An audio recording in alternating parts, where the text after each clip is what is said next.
माँ तू सबसे प्यारी है, माँ तू जग में न्यारी है। माँ तू सबसे प्यारी है, माँ तू जग में न्यारी है। अपने आंचल में रखना, अपने आंचल में रखना, हमें वरदानों से भरना। माँ तू सबसे प्यारी है, माँ तू जग में न्यारी है। माँ तू सबसे प्यारी है, माँ तू जग में न्यारी है। Mr. Rajan Samuel, a great missionary in Hindi heartland, first class with distinction.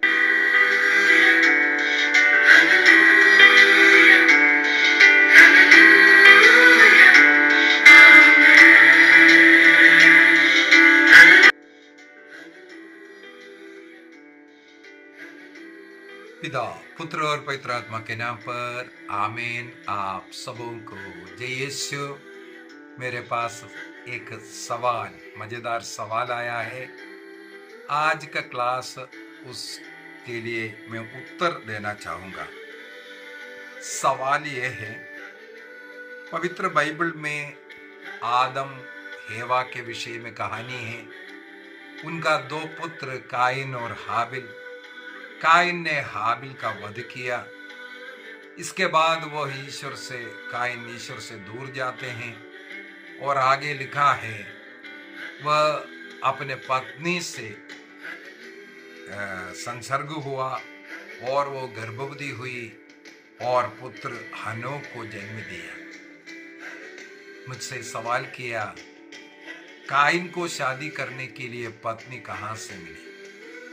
क्योंकि आजकल कई ऐसे वीडियोस निकले हैं, काइन का पत्नी बोल करके मुझे भी कई वीडियो देखने के लिए मिला। पाषंडता से भरा हुआ वीडियोस।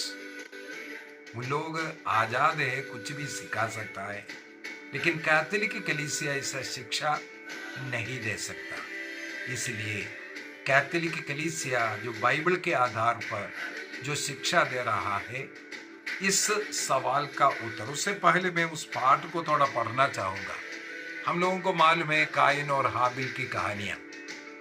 काइन ने हाबिल की हत्या करते हैं और वाक्य 10 में, उत्पत्ति ग्रंथ अध्याय 4:10 में ईश्वर आकर के काइन से पूछते हैं, काइन काइन तुमने क्या किया? तुम्हारा भाई का रक्त आज पृथ्वी पर से मुझे पुकार रहा है। इसके बाद वाक्य 11 में लिखा है, इसलिए तुम शापित होकर उस भूमि से निर्वासित किए जाओगे। यदि तुम उस भूमि पर खेती करोगे तो वो कुछ भी पैदा नहीं करोगे। वाक्य 13 के अंदर हम लोग देखते हैं, तब काइन प्रभु से कहते हैं, मैं यह दंड नहीं सह सकता। इसके बाद आगे लिखा है,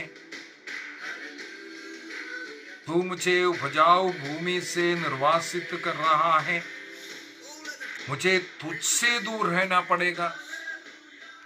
मैं आवारे की तरह पृथ्वी पर मारा मारा फिरूंगा और भेंट होने पर कोई मेरा वध कर देगा।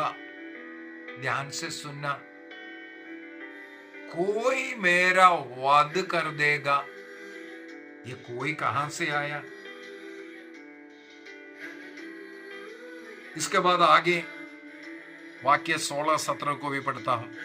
इसके बाद काइन प्रभु के पास से चला गया और अदन के पूर्व नोद देश में रहने लगा।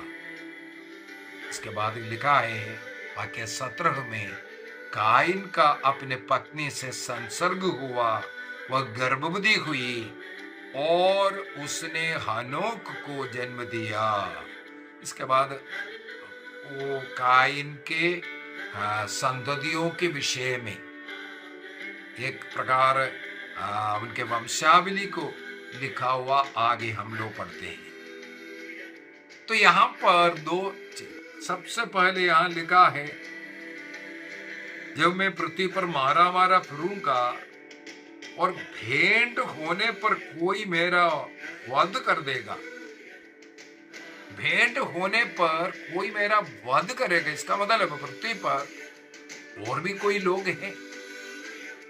और आगे चल करके कायन अपने पत्नी से संसर्ग हुआ और गर्भवती हुआ। कायन को पत्नी कहां से मिला, ये लोग कहाँ हैं? आदम और हेवा, उनका ये पुत्र के विषय में कायन हाबिल था। अभी अकेला कायन के विषय में बाइबल लिखा है करके बोल गए। और ऐसे जो झूठे वीडियो हैं उसके अंदर पाषंडता से भरा हुआ अनेकों वर्णन किया। इवन कायन के पत्नी का नाम लिख करके एक वीडियो मुझे देखने के लिए मिला। इस प्रकार पाषंडता से भरा हुआ बहुत टीचिंग मिलेगा। कैथोलिक कलीसिया अभी उसके अंदर क्या बताता है? केवल आदम हेवा ही नहीं, ईश्वर ने अनेकों को सृष्टि किया।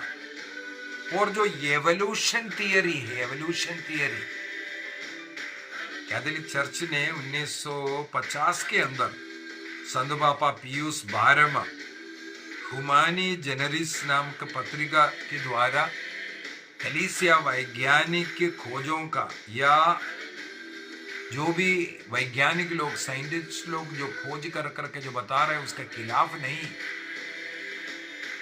और पवित्र बाइबल उसका खिलाफ नहीं है, ये बताया।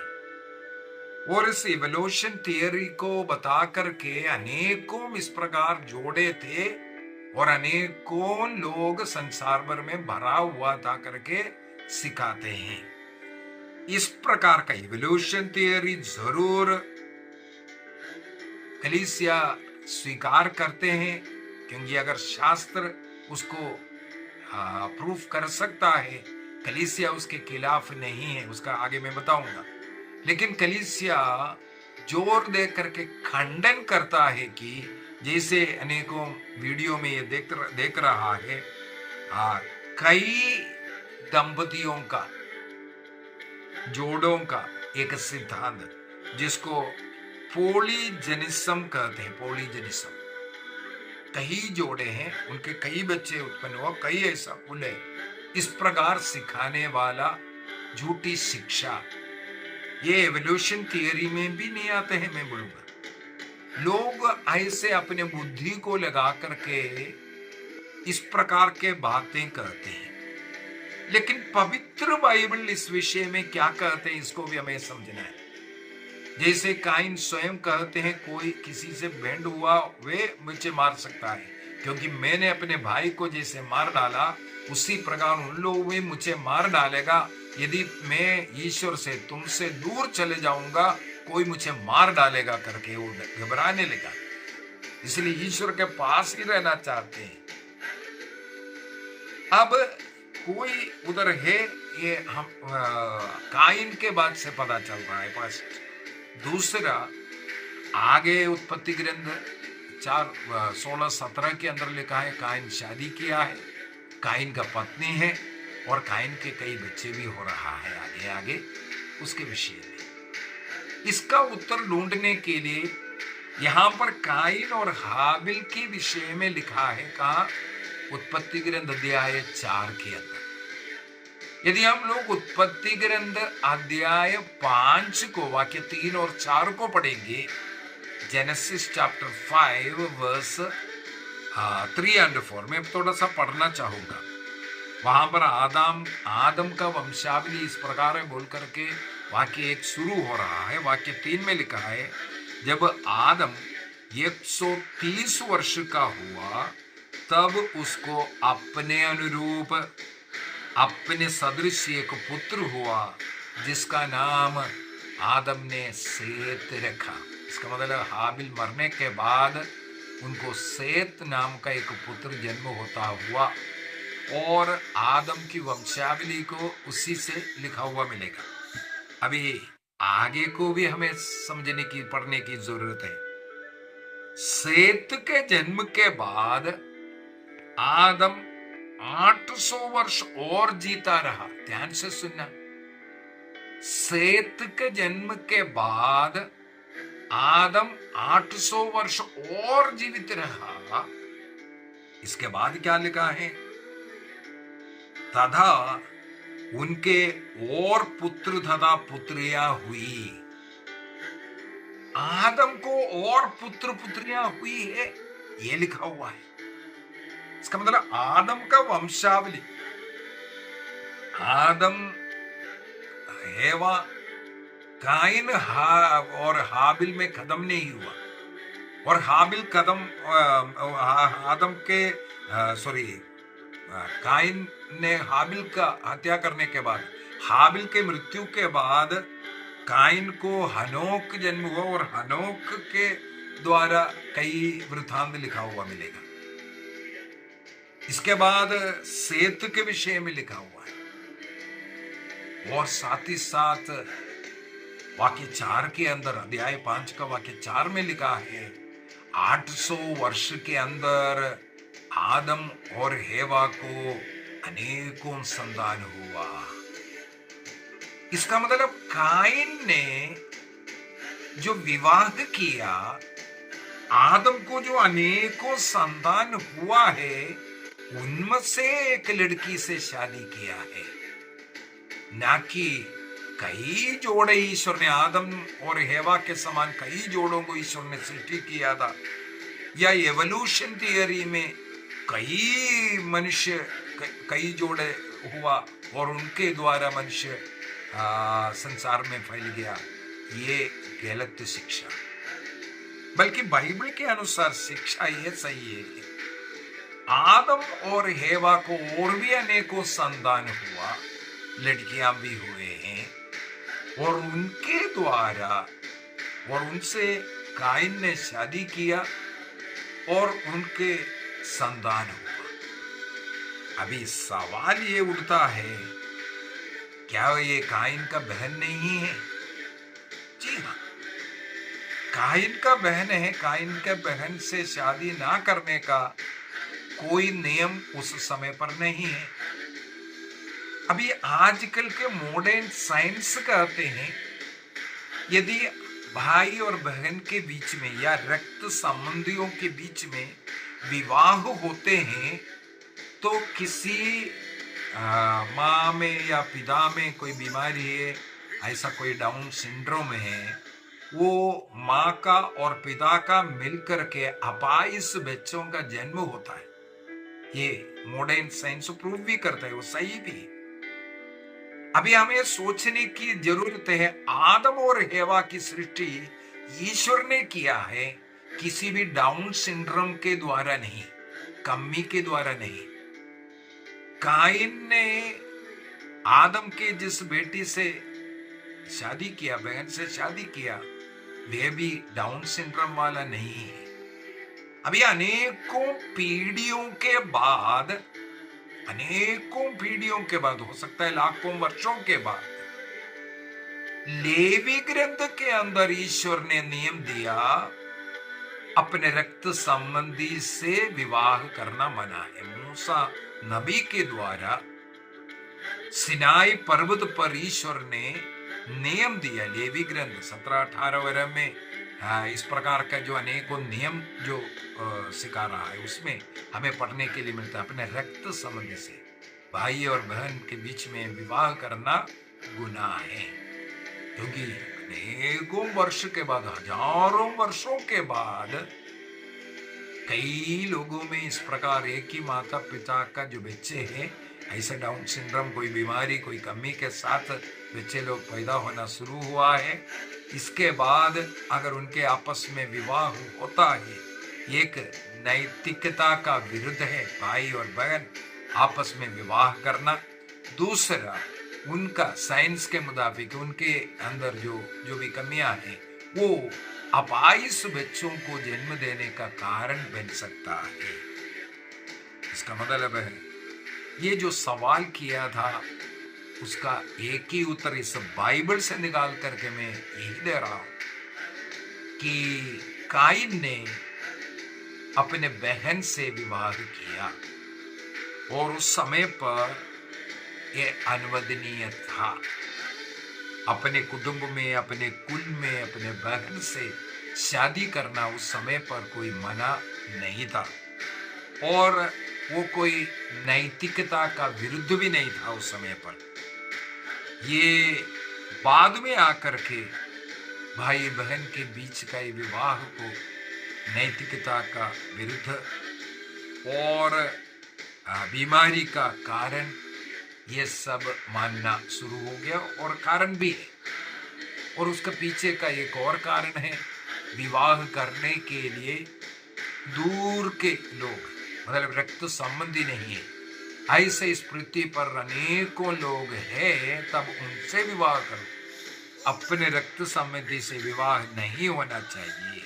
इसलिए कैथोलिक गलीसिया का धर्म शिक्षा ग्रंथ कैटेकिज्म 401 में 401 के अंदर मानव राशि इस प्रकार का एक मूल से जुड़े हुए हैं, इसके बाद फैला है, अर्थात मोनोजेनिज्म कहते हैं उसको, पॉलीजेनिज्म नहीं, मोनोजेनिज्म, एक ही मूल जोड़े से जन्म लेना।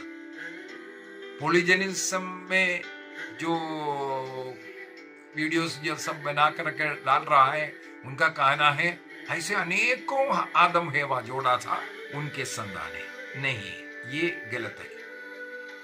लेवी ग्रंथ अध्याय 18 वाक्य 6 से 18 तक भिन्न भिन्न इस प्रकार का नैतिक मूल्यों को देखते हुए कई नियम जो बनाया है, वो मूसा नबी के समय पर है। इसका मतलब इसके बाद इस प्रकार भाई बहन के बीच में जो विवाह करना, ये सब पाप मानना शुरू किया, क्योंकि उस समय तक पृथ्वी पर जनसंख्या इतना अधिक बढ़ चुका है, विवाह करने के लिए स्त्रियों के लिए पुरुष था। संत अगस्तिन सिटी ऑफ गॉड अपना किताब के अंदर इसी तर्क को ही वर्णन करके सिखाया है।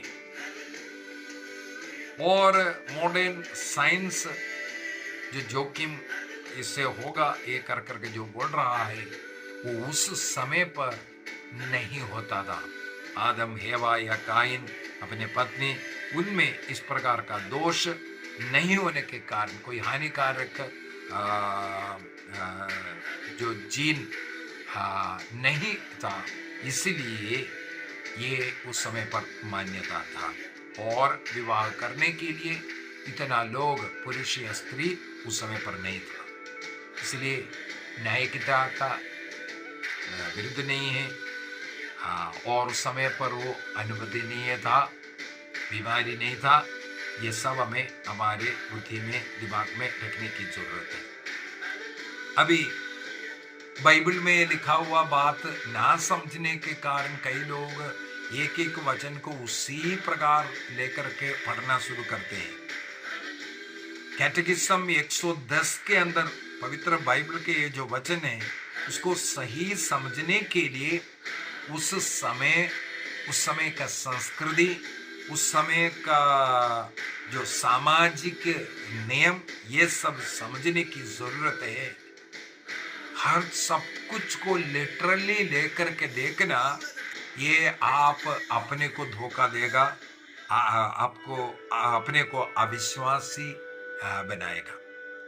और उत्पत्ति ग्रंथ में जो प्रारंभिक अध्यायों में जो कुछ लिखा, मैंने बाइबल के क्लास के कोर्स के अंदर, बाइबल कोर्स जब शुरू किया, तब उत्पत्ति ग्रंथ अध्याय 1 से लेकर के 12 तक के विषय में मैंने जोर डाल करके बता करके दिया था।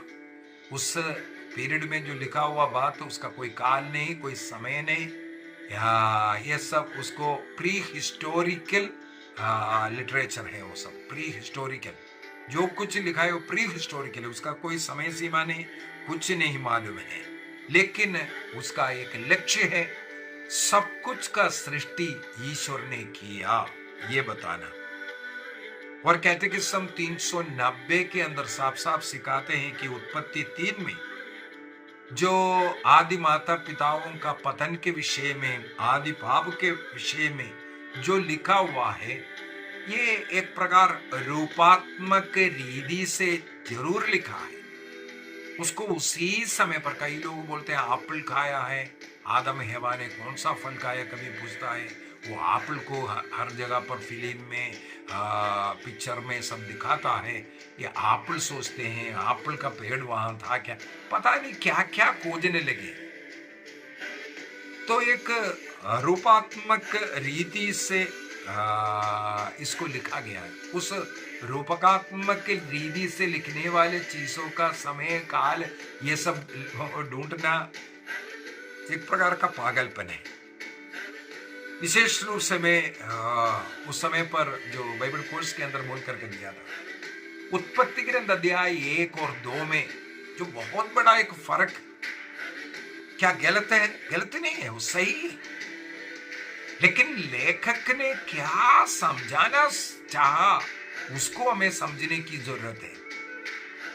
और उसको समझने के लिए सबसे पहले मैंने ये बोला था, हाँ, उत्पत्ति ग्रंथ अध्याय 1 के अंदर ईश्वर के लिए इस्तेमाल करने वाले जो शब्द है, ये एलोहिम शब्द इस्तेमाल करता था।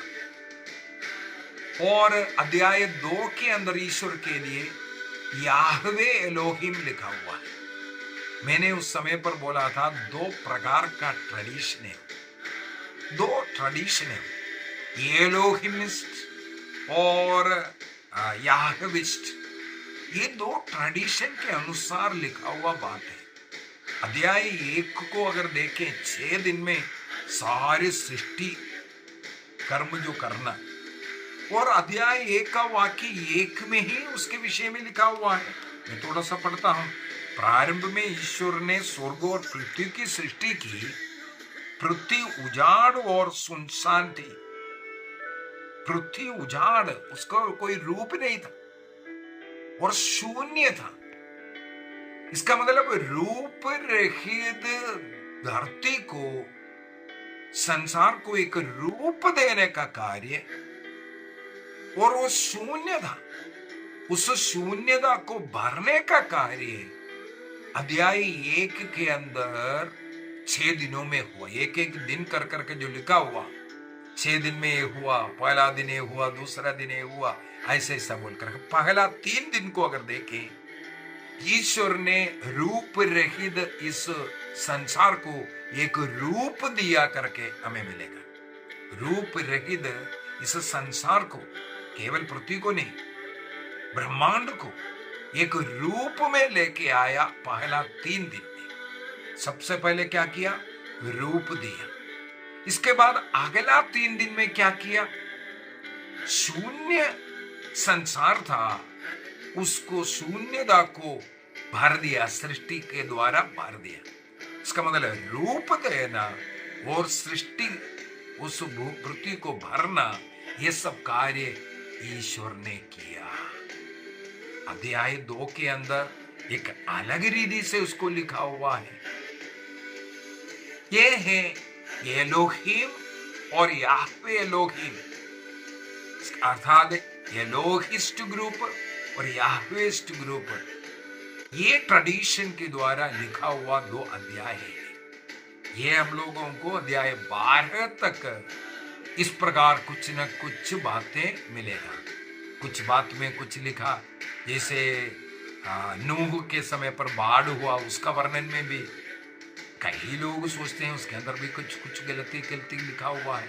नहीं, ये 2 ट्रेडिशन में लिखा है, उसको मिला करके जब लिख रहा है, उस ट्रेडिशन जब मिल गया तो हम लोगों को ऐसा लगता है उसमें कुछ कॉन्ट्रडिक्शन है, कुछ आपत्ति उड़ करके आ रहा है। तो बाइबल की रचना को ना समझने वाला और उस प्रकार का रचना का क्या मतलब है उसको ना समझने वाला अपने बुद्धि के अनुसार कई कहानियां बना करके आदम हेवा के साथ अन्य अनेकों जोड़ों को जोड़ेगा और उसी प्रकार काइन के पत्नी का नाम ढूंढेगा, कहां से आया पत्नी, ये सब ढूंढेगा बाइबल का अज्ञानता के कारण इस प्रकार का आपत्ति लोग उठाते हैं। दूसरी बात है, इन दोनों वृत्तांत के अंदर, विवरण के अंदर, अध्याय 1 और 2 के अंदर कोई विरोधाभास नहीं है, बल्कि एक दूसरे में पूर्ण होता है। इस एक्सप्लेनेशन के द्वारा कैटेकिज्म 105 के अंदर परमेश्वर स्वयं इस पवित्र बाइबल का लेखक है, ऑथर। लेकिन राइटर कौन है? ये मनुष्य है। ऑथरशिप ईश्वर को है, लेकिन राइटर जो है मनुष्य है। मनुष्य अपने लिटरेचर, अपने ज्ञान के अनुसार इस प्रेरणा को लिखा है, उस कहानी के तौर पर इसको लिखा है। अभी अगला एक और पॉइंट बोलकर के मैं खत्म करना चाहता हूं। पोप पियूस 12वां ह्यूमैनी जेनरिस नामक पत्रिका के द्वारा 1950 में वैज्ञानिकों का जो एवोल्यूशन थियरी है वो गलत कर करके, खंडन कर करके नहीं बताया, बल्कि कलीसिया बता रहा है अगर इस एवोल्यूशन में ही मनुष्य का रूप आया है, धर्मशास्त्र उसके खिलाफ नहीं है। धर्मशास्त्र अर्थात बाइबल कहते हैं उस सृष्टि जिसको आप एवोल्यूशन में बोल रहा है, उसका सृष्टि वो ईश्वर का है। अभी दूसरा महत्वपूर्ण बात है, एक मनुष्य में शरीर है और आत्मा है। ध्यान से सुनना ये बात। एक मनुष्य में शरीर है और आत्मा है। ये जो साइंटिस्ट जितना भी एवोल्यूशन थियरी, कोई भी थियरी उठा करके बोल रहा है, वो केवल शरीर के विषय में, रूप के बाहरी रूप रंग के विषय में। साइंस केवल बाहरी रूप रंग को जब सिखाते हैं। अभी धर्मशास्त्र सवाल करते हैं तो उनके आत्मा का विषय में भी बताओ।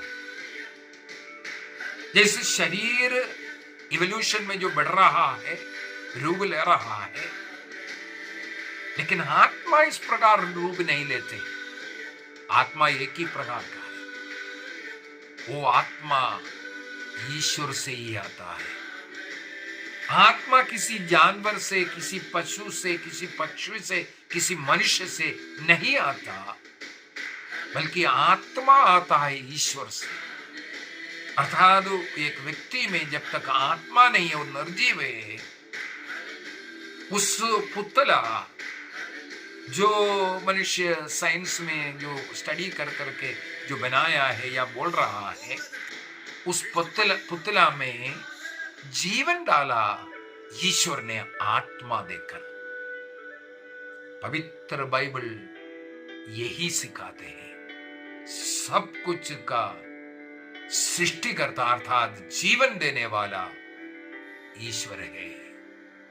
चाहे किसी भी थियरी, कोई भी साइंस जो बता रहा है, जो कायन की पत्नी को ढूंढ करके कई क्लासों में कई प्रकार का पता नहीं क्या क्या बना करके, आजकल ये भी आ गया, ये के द्वारा चित्र बना करके पता नहीं क्या क्या नहीं कर रहा है।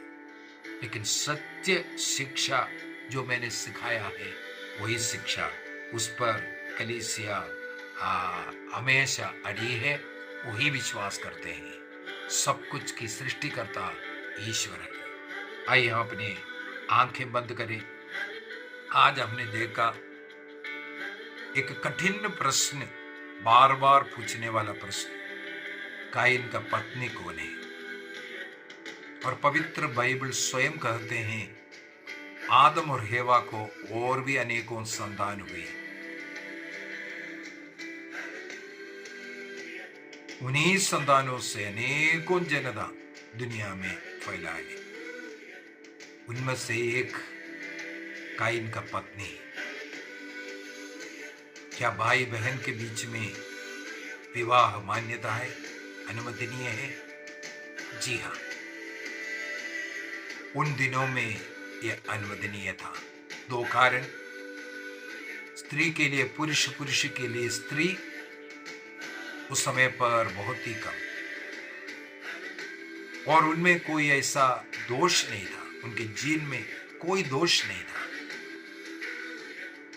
लेकिन आगे चल करके लोग पृथ्वी पर फैले और उनके जीन में भी कमियां पड़ने लगी, डाउन सिंड्रोम्स, कई सिंड्रोम्स।